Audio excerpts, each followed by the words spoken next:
Hi all. ഇന്നത്തെ ക്ലാസ്സിൽ നമ്മൾ ഡിസ്കസ് ചെയ്യുന്നത് എക്സിക്യൂട്ടീവിലെ അംഗമായിട്ടുള്ള പ്രൈം മിനിസ്റ്ററിനെ കുറിച്ചാണ്. നിങ്ങളുടെ സിലബസിൽ പ്രത്യേകം പറഞ്ഞിട്ടുണ്ട്, അതായത് യൂണിയൻ എക്സിക്യൂട്ടീവ് എന്ന് പറഞ്ഞാൽ എന്താണ്?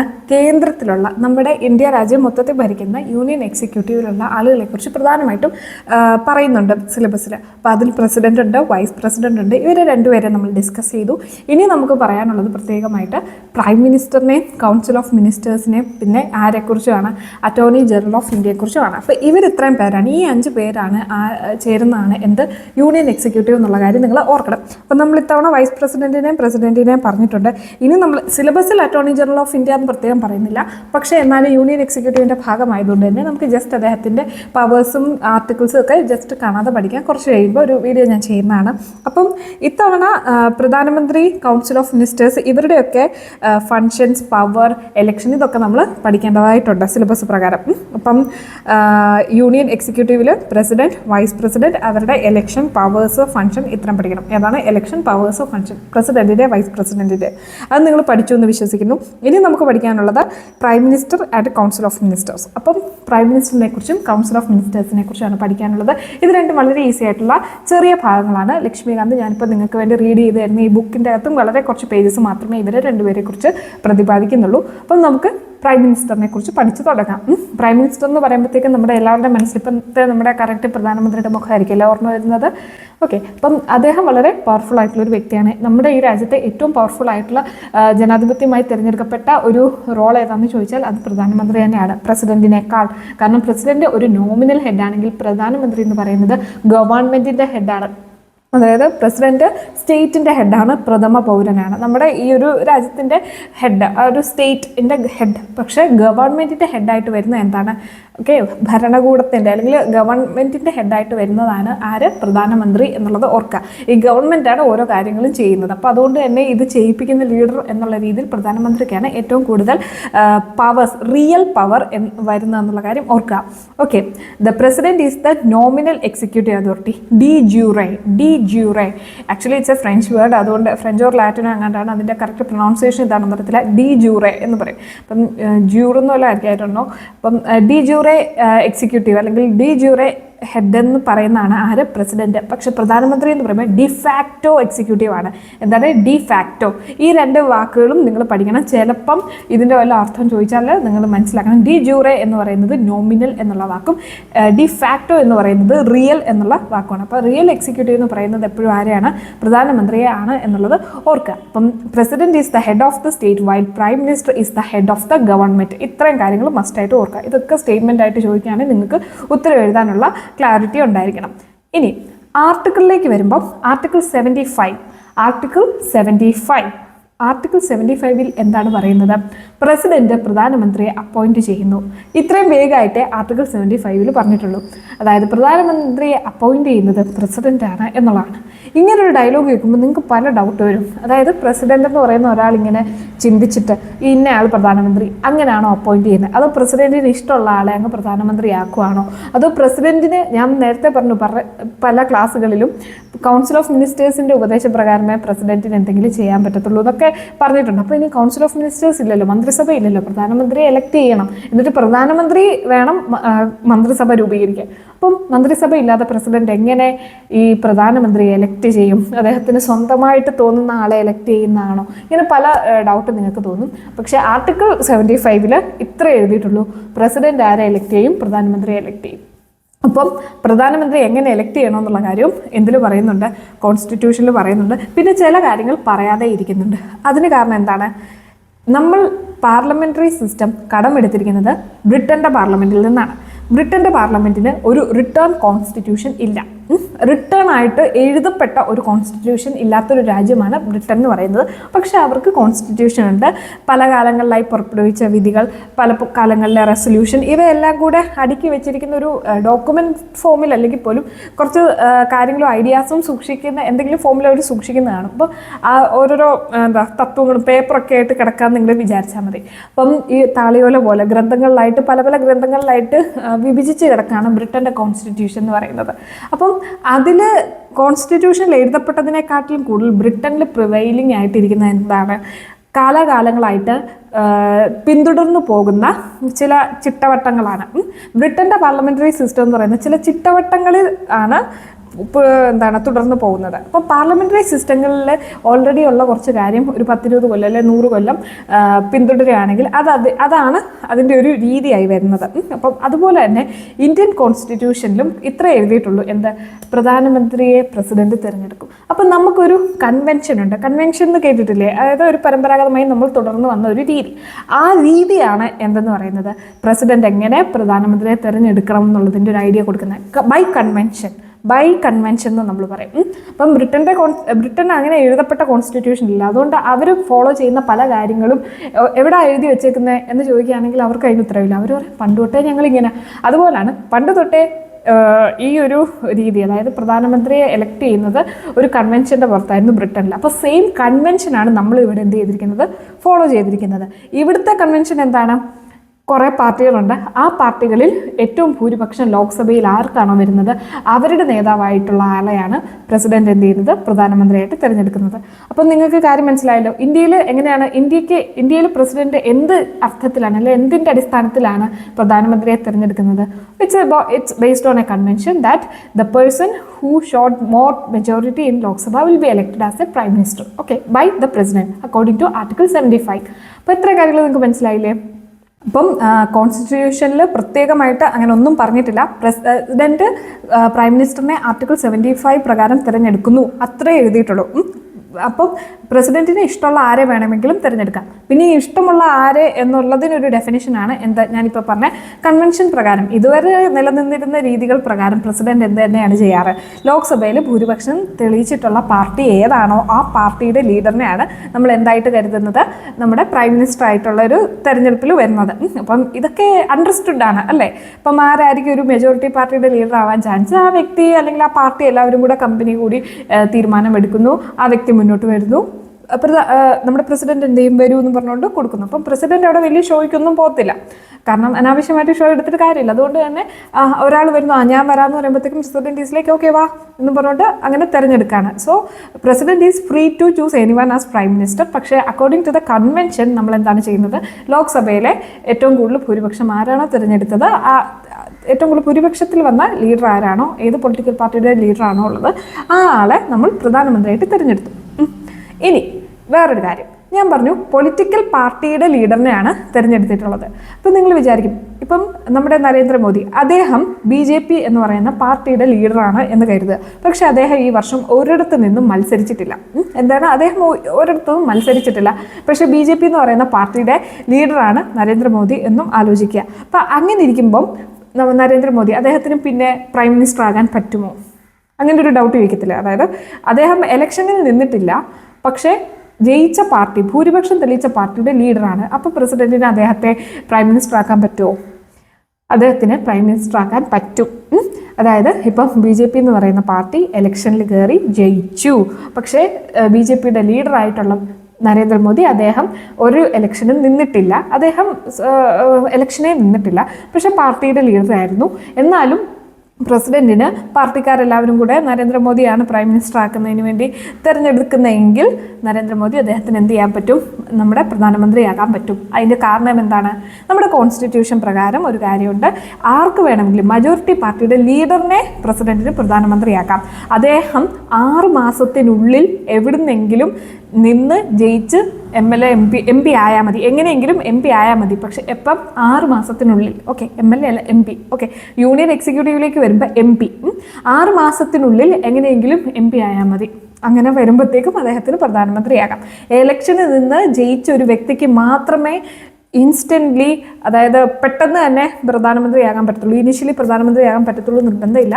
ഇലക്ഷനിൽ നിൽക്കാത്ത വ്യക്തിക്കും ജയിക്കാത്ത വ്യക്തിക്കും പ്രധാനമന്ത്രിയാകാൻ പറ്റും. പ്രസിഡന്റിന് പ്രധാനമന്ത്രിയായിട്ട് അപ്പോയിൻറ്റ് ചെയ്യാൻ പറ്റും. പക്ഷേ അദ്ദേഹം 6 മാസത്തിനുള്ളിൽ എവിടെയെങ്കിലും നിന്ന് ജയിച്ച് MP ആവണം. അത് രാജ്യസഭയിലാണെങ്കിൽ ഏതെങ്കിലും സംസ്ഥാനത്തുള്ള ആളുകളെ MLA-മാരെല്ലാവരും കൂടെ ജയിപ്പിച്ച് രാജ്യസഭയിലോട്ട് വിടണം. അല്ലെങ്കിൽ എന്താകണം, ലോക്സഭയിൽ ഇലക്ഷനിൽ നിന്ന് ജനങ്ങൾ ജയിപ്പിച്ച് ലോക്സഭയിലെ MP ആക്കണം. അതും അല്ലെങ്കിൽ ഇപ്പോൾ നോമിനേറ്റഡ് മെമ്പേഴ്സ് എന്ന് പറഞ്ഞുകൊണ്ട് കുറച്ച് കുറച്ച് പേരുണ്ടല്ലോ. അപ്പോൾ അതിലോ എങ്ങനെയെങ്കിലും രാജ്യസഭയിലോ ലോക്സഭയിലോ MP ആകണം. അപ്പം പ്രധാനമന്ത്രി എന്ന് പറയുന്ന ആൾ. ഇപ്പം മനസ്സിലായല്ലോ, ഒരു വ്യക്തി മെമ്പർ ഓഫ് പാർലമെന്റ് അല്ല, എന്നാൽ അദ്ദേഹത്തിനും പ്രധാനമന്ത്രിയാകാൻ പറ്റുമോ? ആകാൻ പറ്റും. എപ്പം മാത്രം എന്തുമാത്രം ചെയ്താൽ മതി? പ്രധാനമന്ത്രിയായിട്ട് 6 മാസത്തിനുള്ളിൽ ഒരു MP ആകണം പാർലമെന്റിൽ എവിടെയെങ്കിലും നിന്ന് ജയിച്ച്. ഓക്കെ, അപ്പോൾ ഈ കാര്യം മനസ്സിലായല്ലോ. ഇനി ഇതൊക്കെ കേൾക്കുമ്പോൾ നിങ്ങൾക്ക് ഡൗട്ട് തോന്നും, അങ്ങനെയൊക്കെ വരുമോ എന്ന്. നിങ്ങൾ ധൈര്യമായിട്ട് സെർച്ച് ചെയ്തോ, അങ്ങനെയൊക്കെ വരും. അതാണ് ഇവിടുത്തെ ഒരു രീതികളും കാര്യങ്ങളും. ഓക്കെ, അപ്പം ഇത്തരം കാര്യങ്ങൾ മനസ്സിലായല്ലോ. പിന്നെ ഞാനിപ്പോൾ നേരത്തെ പറഞ്ഞ പോലെ തന്നെ ലോക്സഭയിൽ നിന്നാണെങ്കിലും രാജ്യസഭയിൽ നിന്നാണെങ്കിലും നോമിനേറ്റഡ് ആണെങ്കിലും അല്ലാത്ത ഏത് ടൈപ്പ് ഓഫ് മെമ്പേഴ്സിന് എന്ത് ചെയ്യാൻ പറ്റും? പ്രധാനമന്ത്രിയാകാൻ പറ്റും. ഓക്കെ, അപ്പോൾ പ്രധാനമന്ത്രിയാകാൻ ആർക്കും പറ്റും എന്നുള്ള കാര്യം നിങ്ങൾ ഓർക്കുക. പിന്നീട് നിങ്ങൾ മനസ്സിലാക്കേണ്ട ഒരു കാര്യം, നമ്മുടെ പ്രധാനമന്ത്രിക്ക് 1 മാസ കാലയളവുണ്ട് പ്രധാനമന്ത്രിയായിട്ട് തിരഞ്ഞെടുത്തതിന് ശേഷം എന്ത് ചെയ്യാൻ? വോട്ട് ഓഫ് കോൺഫിഡൻസ് അല്ലെങ്കിൽ വിശ്വാസ വോട്ടെടുപ്പ് നടത്തി തൻ്റെ ഭൂരിപക്ഷം തെളിയിക്കാൻ. പ്രസിഡന്റ് ഒരു വ്യക്തിയെ പ്രധാനമന്ത്രിയായിട്ട് തിരഞ്ഞെടുക്കുന്നു, വന്നിരുന്നോളൂ എന്ന് പറയുന്നു. ആ പ്രധാനമന്ത്രി പിന്നെ 1 മാസത്തിനുള്ളിൽ ഇമീഡിയറ്റ് ആയിട്ട് ചെയ്യേണ്ട കാര്യം എന്താണ്? അദ്ദേഹത്തിൻ്റെ ഭൂരിപക്ഷം പ്രസിഡന്റിന്റെ മുന്നിൽ തെളിയിച്ച് കാണിക്കണം.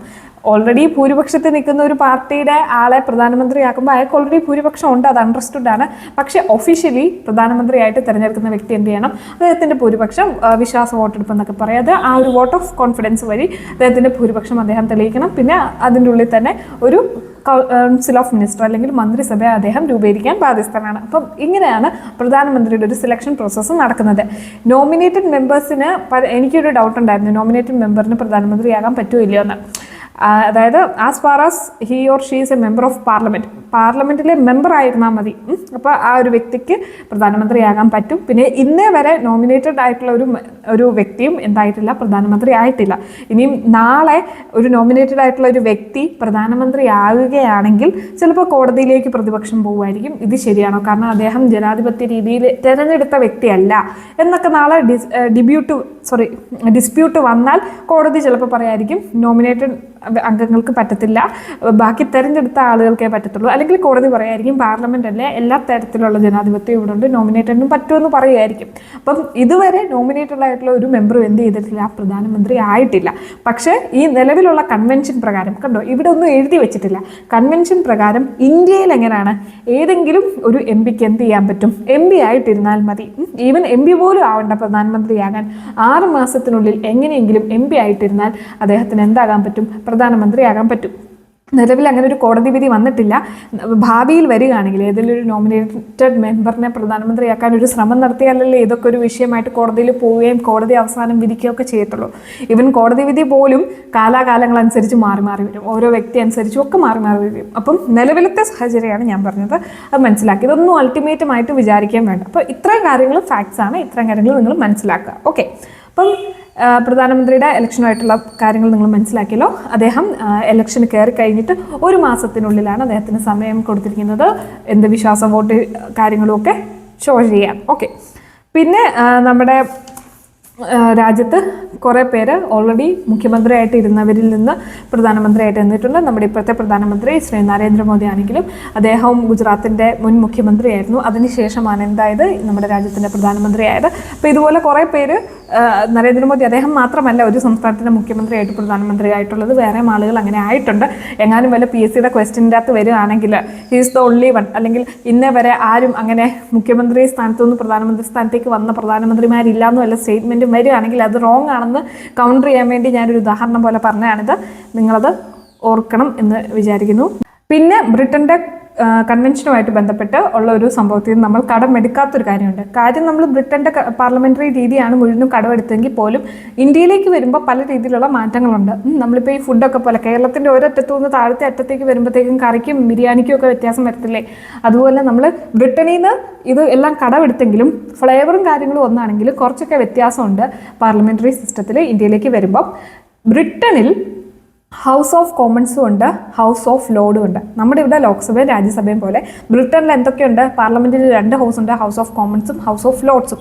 ഹൗസ് ഓഫ് കോമൺസ് അതായത് ജനപ്രതിനിധികൾ, ജനങ്ങളെ എലക്ട് ചെയ്യുന്നവരാണ് ഹൗസ് ഓഫ് കോമൺസ് എന്ന് പറയുന്നത്.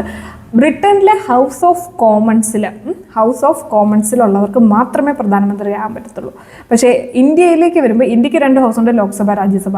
ഈ 2 സഭയിലുള്ള വ്യക്തികൾക്കും എന്ത് ചെയ്യാൻ പറ്റും? ഇന്ത്യയിൽ പ്രധാനമന്ത്രിയാകാൻ പറ്റും. അപ്പോൾ അതായത് ഈ 2 സഭയിലെ ഏതെങ്കിലും ഒരു മെമ്പറിന് എന്ത് ചെയ്യാൻ പറ്റും? പ്രധാനമന്ത്രിയാകാൻ പറ്റും. അപ്പം ഈ ബ്രിട്ടനിലും ഇന്ത്യയിലും ഒരുപോലെയാണ് 2 ഹൗസിലുള്ളവർക്കും പ്രധാനമന്ത്രിയാകാൻ പറ്റും. അല്ലെങ്കിൽ പ്രധാനമന്ത്രിയെ ഇതിൽ നിന്ന് 2 ഹൗസിൽ നിന്നും തിരഞ്ഞെടുക്കപ്പെടും, ലൈക്ക് ബ്രിട്ടൻ എന്ന് വല്ലതും സ്റ്റേറ്റ്മെൻറ്റ് കണ്ടാൽ നിങ്ങൾ എന്താ ചെയ്യേണ്ടത്? അല്ല, ബ്രിട്ടനിൽ 2 ഹൗസിൽ നിന്നും പ്രധാനമന്ത്രിയാക്കില്ല, ആകെ ഹൗസ് ഓഫ് കോമൺസിലെ വ്യക്തികളെ മാത്രമേ പ്രധാനമന്ത്രിയാക്കത്തുള്ളൂ എന്നുള്ളൊരു ഐഡിയ നിങ്ങൾക്ക് വേണം. ഓക്കെ, അപ്പം പ്രധാനമന്ത്രിയായിട്ട് റിലേറ്റ് ചെയ്തിട്ടുള്ള ആർട്ടിക്കിൾ എന്ന് പറയുന്നത് 75 ആണെന്നുള്ള കാര്യം നിങ്ങൾ മറക്കരുത്. അതാണ് മെയിൻ ആയിട്ടുള്ളത്. പിന്നെ ഓത്ത് ഓഫ് സീക്രസി, അദ്ദേഹം അറിയുന്ന കാര്യങ്ങൾ അദ്ദേഹത്തിൻ്റെ ഔദ്യോഗിക കാര്യങ്ങൾക്ക് മാത്രമേ ഉപയോഗിക്കത്തുള്ളൂ, അല്ലാത്ത കാര്യങ്ങളൊന്നും ദുരുപയോഗം ചെയ്യത്തില്ല എന്നുള്ളൊരു ഓത്ത് ഓഫ് സീക്രസി അദ്ദേഹത്തിനുണ്ടെന്ന് വിചാരിക്കുക. അദ്ദേഹം കുറച്ച് ഓത്തുകൾ എടുക്കുന്നുണ്ട്, അതും മനസ്സിലാക്കുക. പ്രൈം മിനിസ്റ്ററുടെ ടേമിനെ കുറിച്ച് പറയുകയാണെങ്കിൽ ടേം അങ്ങനെ പ്രധാനമായിട്ടും കോൺസ്റ്റിറ്റ്യൂഷനിലൊരിടത്തും പരാമർശിച്ചിട്ടില്ല. നമുക്കറിയാം ഒരു ഗവൺമെൻറ്റിൻ്റെ ടേം എന്ന് പറയുന്നത് 5 കൊല്ലമാണ്. അപ്പം 5 കൊല്ലം എല്ലാ പ്രധാനമന്ത്രിമാരും നിൽക്കണമെന്ന് നിർബന്ധമൊന്നുമില്ല. 5 കൊല്ലം കൂടുമ്പോൾ ഇലക്ഷൻ നടക്കുമെങ്കിലും പ്രധാനമന്ത്രിമാർ 5 കൊല്ലം തന്നെ നിൽക്കണം എന്നുള്ളൊരു ടേം കോൺസ്റ്റിറ്റ്യൂഷനിൽ കൊടുത്തിട്ടില്ല. ഓക്കെ, പ്രധാനമന്ത്രിയുടെ പ്രധാനപ്പെട്ട ജോലി എന്ന് പറയുന്നത് പ്രസിഡന്റും കൗൺസിൽ ഓഫ് മിനിസ്റ്റേഴ്സും മന്ത്രിസഭയും തമ്മിലുള്ള ഒരു ലിങ്ക് ആയിട്ട് പ്രവർത്തിക്കുക എന്നുള്ളതാണ്. അതായത് മന്ത്രിസഭ ഒരു കാര്യം തീരുമാനിക്കും. ഓക്കെ, മന്ത്രിസഭ പോളിസീസ് എന്ത് ചെയ്യും? ഫോർമുലേറ്റ് ചെയ്യും. പ്രസിഡന്റ് ഇവിടെ ഉണ്ട്. പ്രസിഡന്റ് എല്ലാം ഒപ്പിടാൻ വേണ്ടി ഇങ്ങനെ റെഡി ആയിട്ടിരിക്കുക. ആരും പ്രസിഡന്റ്. ഓക്കെ, നമ്മുടെ രാജ്യത്തിന് വേണ്ടി അദ്ദേഹത്തിൻ്റെ ഒപ്പം ഉണ്ടെങ്കിലേ എല്ലാ കാര്യങ്ങളും മുന്നോട്ട് പോകത്തുള്ളൂ. പുള്ളിക്ക് ഒപ്പിടാനുള്ള കാര്യങ്ങൾ, അദ്ദേഹത്തിന് ഒപ്പിടാനുള്ള കാര്യങ്ങൾ ആരാണ് എഴുതി കൊടുക്കുന്നതും കാര്യങ്ങൾ ചെയ്തു കൊടുക്കുന്നതും ചെയ്യുന്നത്? മന്ത്രിസഭയാണ്. അപ്പോൾ ഈ മന്ത്രിസഭ എന്ന് പറയുന്നത് കുറേ ആളുകളുള്ള ഒരു ഗ്രൂപ്പാണ്. ആ ഗ്രൂപ്പും പ്രസിഡന്റ്, ഹെഡ് ഓഫ് ദ സ്റ്റേറ്റും തമ്മിലുള്ള ഒരു ലിങ്കാണ് ആര്? പ്രധാനമന്ത്രി എന്ന് പറയുന്നത്. ഈ പ്രധാനമന്ത്രിയാണ് കൗൺസിൽ ഓഫ് മിനിസ്റ്റേഴ്സിൽ ആരൊക്കെ വേണമെന്ന് തീരുമാനിക്കുന്നത്. നമ്മുടെ പ്രധാനമന്ത്രി എന്ത് ചെയ്യും? പ്രസിഡന്റിനോട് പറയും മന്ത്രിസഭയിൽ ഇന്ന വ്യക്തികളുണ്ട്. അപ്പം പ്രസിഡന്റ് ഓക്കെ ഗോ ഓൺ എന്ന് പറയും. അപ്പം പ്രധാനമന്ത്രിയുടെ നിർദ്ദേശപ്രകാരം പ്രസിഡൻ്റാണ് മന്ത്രിസഭയിലുള്ള ആളുകളെയൊക്കെ അപ്പോയിൻറ്റ് ചെയ്യുന്നത്. ഓക്കെ, അപ്പോൾ ആ ഗ്രൂപ്പിൽ ആര് വേണമെന്ന് തീരുമാനിക്കുന്നത് ആരാണ്? പ്രധാനമന്ത്രിയാണ്. മന്ത്രിസഭ ഇപ്പോൾ ഒരു വാട്സപ്പ് ഗ്രൂപ്പ് ആണെങ്കിൽ അതിൻ്റെ അഡ്മിനാണ് ആര്? പ്രധാനമന്ത്രി. ഈ അഡ്മിനാണ് തീരുമാനിക്കുന്നത് ആരൊക്കെ ഈ മന്ത്രിസഭയിൽ വേണം വേണ്ട എന്നുള്ളത്. ഇപ്പം ഏതെങ്കിലും കൗൺസിൽ ഓഫ് മിനിസ്റ്റേഴ്സിൽ നമ്മുടെ ഒരു ഗ്രൂപ്പ്, ഒരു വാട്സപ്പ് ഗ്രൂപ്പ് ഉണ്ടെങ്കിൽ ആ ഗ്രൂപ്പിൽ ഏതെങ്കിലും മെമ്പർ അതിൻ്റെ പോളിസീസോ അല്ലെങ്കിൽ ഗൈഡ് ലൈൻസിനോ എഗെയിൻസ്റ്റ് ആയിട്ട് പെരുമാറുകയാണെങ്കിൽ അഡ്മിൻ എന്താ ചെയ്യുന്നത്? ആ ആളെ പുറത്താക്കും. അതുപോലെ തന്നെ പ്രധാനമന്ത്രിക്ക് എന്തിന് അധികാരമുണ്ട്? മന്ത്രിസഭയിലുള്ള വ്യക്തികളെ പുറത്താക്കാനും അല്ലെങ്കിൽ പോർട്ട്ഫോളിയോസ് മാറ്റിയും മറിച്ചും ഒക്കെ കൊടുക്കാനുള്ള അധികാരം ആർക്കുണ്ട്? പ്രധാനമന്ത്രിക്കുണ്ട്. അപ്പം പ്രധാനമന്ത്രിയാണ് ഏറ്റവും പവർഫുൾ ആയിട്ടുള്ള പൊസിഷൻ എന്ന് മനസ്സിലാക്കുക. പ്രധാനമന്ത്രി കൗൺസിൽ ഓഫ് മിനിസ്റ്റേഴ്സിൻ്റെയും പ്രസിഡന്റിൻ്റെയും ഇടയ്ക്കൊരു ലിങ്കായിട്ടും പ്രവർത്തിക്കുന്നു എന്നുള്ള കാര്യം നിങ്ങൾ മനസ്സിലാക്കണം. ഓക്കെ, പിന്നെ he or she recommends who can be appointed as ministers by the president. അപ്പം അത് റെക്കമെൻഡ് ചെയ്യുന്നത് ആരാണ്? പ്രധാനമന്ത്രിയാണ്. പൊതുവെ പ്രസിഡന്റ് എന്ത് ചെയ്യും? അത് കേട്ടിട്ട് ഓക്കെ ശരി എന്ന് പറഞ്ഞിട്ട് അങ്ങ് റെക്കമെൻഡേഷൻ അനുസരിച്ച് അദ്ദേഹത്തെ അപ്പോയിൻറ്റ് ചെയ്യണം. ഏതാണോ കൗൺസിൽ ഓഫ് മിനിസ്റ്ററായിട്ട് അപ്പോയിൻറ്റ് ചെയ്യാൻ വന്നിരിക്കുന്ന വ്യക്തി, ആ വ്യക്തിയെ അങ്ങ് ഡയറക്റ്റ്ലി അപ്പോയിൻറ്റ് ചെയ്യണം. പിന്നെ ഏതെങ്കിലും ഒരു മിനിസ്റ്ററിനോട്, ഇപ്പം നമ്മുടെ പ്രധാനമന്ത്രിക്ക് നമ്മുടെ ഏതെങ്കിലും ഒരു മിനിസ്റ്റർ ചെയ്ത കാര്യം ഇഷ്ടപ്പെട്ടില്ലെങ്കിൽ അയ്യോ അത് പറ്റത്തില്ല, നിങ്ങൾ റിസൈൻ ചെയ്യണം എന്ന് പറഞ്ഞാൽ ആ മിനിസ്റ്ററിന് റിസൈൻ ചെയ്യേണ്ടിയിരിക്കുന്നു. അവർ റിസൈൻ ചെയ്യണം. ഇപ്പം നിർമ്മലാ സീതാരാമൻ്റെ ബഡ്ജറ്റ് നമ്മുടെ പ്രധാനമന്ത്രിക്ക് ഇഷ്ടപ്പെട്ടില്ലെങ്കിൽ Nirmala Sitharaman you can go എന്ന് പറയുകയാണെങ്കിൽ നിർമ്മലാ സീതാരാമൻ ഇനി തൊട്ട് ആ ഒരു പദവിയിലില്ല. അപ്പം കൗൺസിൽ ഓഫ് മിനിസ്റ്റേഴ്സ് എന്ന് പറയുന്നത് പ്രധാനമന്ത്രി തീരുമാനിക്കുന്ന അനുസരിച്ചാണ് നിൽക്കുന്നത് എന്നുള്ള ഓർക്കണം. വേറൊരു വ്യക്തി പ്രധാനമന്ത്രിക്ക് ഇഷ്ടപ്പെട്ടു, അപ്പോൾ അദ്ദേഹത്തിന് തോന്നുക നീ ഇന്ന മന്ത്രി ആയിക്കോ എന്ന് തോന്നുകയാണെങ്കിൽ സ്വാഭാവികമായിട്ടും അവർക്ക് ആ പ്രധാനമന്ത്രി ചൂസ് ചെയ്യുന്ന വ്യക്തിയായിരിക്കും ആ പർട്ടിക്കുലർ പോർട്ട്ഫോളിയോ കൈകാര്യം ചെയ്യുന്ന മന്ത്രി. അപ്പം പ്രധാനമന്ത്രിക്ക് ഭയങ്കര പവർ ഉണ്ട് കൗൺസിൽ ഓഫ് മിനിസ്റ്റേഴ്സിൻ്റെ കാര്യത്തിൽ എന്ന കാര്യം മനസ്സിലാക്കുക. He or she allocates and reshuffles various portfolios among the ministers. He or she preside over the meeting of Council of Ministers and influences decision. അതായത് പ്രധാനമന്ത്രിയുടെ തീരുമാനമാണ് അവസാനത്തെ വാക്ക്. നിങ്ങൾ കണ്ടിട്ടുണ്ട് നമ്മുടെ മന്ത്രിസഭയിലുള്ള മന്ത്രിമാരൊക്കെ പ്രധാനമന്ത്രിമാരെ കുറിച്ച് എപ്പോഴും പൊക്കി പറയുന്നത് ബഹുമാനപ്പെട്ട പ്രധാനമന്ത്രി അദ്ദേഹത്തിൻ്റെ വിഷൻ പ്രകാരമാണ് ഇന്നിങ്ങനെ ഒരു പരിപാടി പദ്ധതി നിലവിൽ വന്നത്. എപ്പോഴും അവരുടെയൊക്കെ പ്രസംഗം നിങ്ങൾ ശ്രദ്ധിച്ചാൽ മനസ്സിലാവും അവർക്ക് അറ്റ്മോസ്റ്റ് ബഹുമാനമാണ് പ്രധാനമന്ത്രിയുടെ. അതിന് പ്രധാനപ്പെട്ട കാരണം എന്താണ്? ഇത് തന്നെയാണ്. കാരണം പ്രധാനമന്ത്രി അത്രയും പവർഫുൾ ആയിട്ടുള്ള റോളുള്ളൊരു വ്യക്തിയാണ്. He or she can bring about the collapse of Council of Ministers by resigning from the office. ഇപ്പം നമ്മുടെ നരേന്ദ്രമോദി അദ്ദേഹം ഓഫീസിൽ നിന്ന് റിസൈൻ ചെയ്യുവാണെങ്കിൽ നമ്മുടെ മന്ത്രിസഭ താഴെ വീഴും. ഓക്കെ. പകരം BJP പാർട്ടി എന്ത് ചെയ്യണം? ഭൂരിപക്ഷം തെളിയിച്ച പാർട്ടി ഇപ്പോൾ ഉണ്ടല്ലോ, ആ പാർട്ടി പുതിയ ഒരു വ്യക്തിയെ, ലീഡറിനെ തിരഞ്ഞെടുത്തിട്ട് ആ ലീഡർ പുതിയൊരു മന്ത്രിസഭ രൂപീകരിക്കണം. നിങ്ങൾക്ക് മനസ്സിലായല്ലോ? നമ്മുടെ നരേന്ദ്രമോദി അദ്ദേഹം മരണപ്പെടുകയോ അല്ലെങ്കിൽ അദ്ദേഹം രാജിവെക്കുകയോ ചെയ്യുകയാണെങ്കിൽ അദ്ദേഹം രൂപപ്പെടുത്തിയ മന്ത്രിസഭ എന്ത് ചെയ്യും? സ്വാഭാവികമായിട്ടും താഴെ വീഴും. എന്നിട്ട് വേറൊരു വ്യക്തി വേണം, അല്ലെങ്കിൽ വേറൊരു പാർട്ടി തീരുമാനിക്കുന്നത്. ഭൂരിപക്ഷം അവർക്ക് തെളിയിക്കണം അപ്പോഴും ആരെയാണോ പ്രധാനമന്ത്രിയായിട്ട്, അല്ലെങ്കിൽ നമ്മുടെ ഓപ്പോസിഷൻ. അത് പ്രസിഡന്റിനാണ് അതിൻ്റെ ഒരു ഇൻഡിവിജ്വൽ ഡിസിഷൻ. പ്രസിഡന്റിന് ആകെ ഒരൊറ്റ തവണ ഇൻഡിവിജ്വൽ ഡിസിഷൻ എടുക്കാൻ കെൽപ്പുള്ളൂ. എപ്പോഴാണ് നമ്മുടെ പ്രധാനമന്ത്രി പെട്ടെന്ന് സഡനായിട്ട് മരണപ്പെടുകയാണെങ്കിൽ അദ്ദേഹം ഇൻഡിവിജ്വലി ഭൂരിപക്ഷം തെളിയിക്കാൻ ആരാണ് നിൽക്കുന്നതെന്നുള്ളത് നോക്കും. ലോക്സഭയിൽ ഏതെങ്കിലും ഒരു പ്രധാനമന്ത്രി മരണപ്പെടുകയാണെങ്കിൽ അപ്പുറം ഇപ്പുറം നിൽക്കുന്ന പാർട്ടീസ് ഇങ്ങനെ ഭൂരിപക്ഷം തെളിയിക്കാൻ വേണ്ടി ഇങ്ങനെ റെഡി ആയിട്ട് നിൽക്കും. അതിൽ ഭൂരിപക്ഷം തെളിയിക്കാൻ കെൽപ്പുണ്ടെന്ന് പ്രസിഡന്റിന് ഇൻഡിവിജ്വലി തോന്നുന്ന വ്യക്തിയെ പ്രസിഡന്റ് വിളിക്കും, പ്രധാനമന്ത്രിയാകും. എന്നിട്ട് ഗവൺമെന്റ് രൂപീകരിക്കാൻ പറയും. ആ ഗവൺമെന്റ് ആ പ്രധാനമന്ത്രി രൂപീകരിക്കും. അത് 1 മാസം കൊണ്ട് അതിൻ്റെ വിശ്വാസ വോട്ടെടുപ്പും കാര്യങ്ങളും നടന്നാൽ എന്ത് സംഭവിക്കും? അവിടെ ആ ഗവൺമെൻറ് നിൽക്കും, അല്ലെങ്കിൽ ആ ഗവൺമെൻറ് താഴെ വീഴും. ഓക്കെ, ഇപ്പോൾ കാര്യം മനസ്സിലായല്ലോ. അപ്പം നമ്മുടെ ഇവിടെ വരുമ്പോഴത്തേക്കും നമ്മുടെ പ്രധാനമന്ത്രിക്ക് അദ്ദേഹം റിസൈൻ ചെയ്യുകയാണെങ്കിൽ, ഞാൻ ഈ പണി നിർത്തുമെന്ന് പറഞ്ഞുകൊണ്ട് അദ്ദേഹം റിസൈൻ ചെയ്യുകയാണെങ്കിൽ അദ്ദേഹം ഉണ്ടാക്കുന്ന ഗ്രൂപ്പ് എന്ത് ചെയ്യും?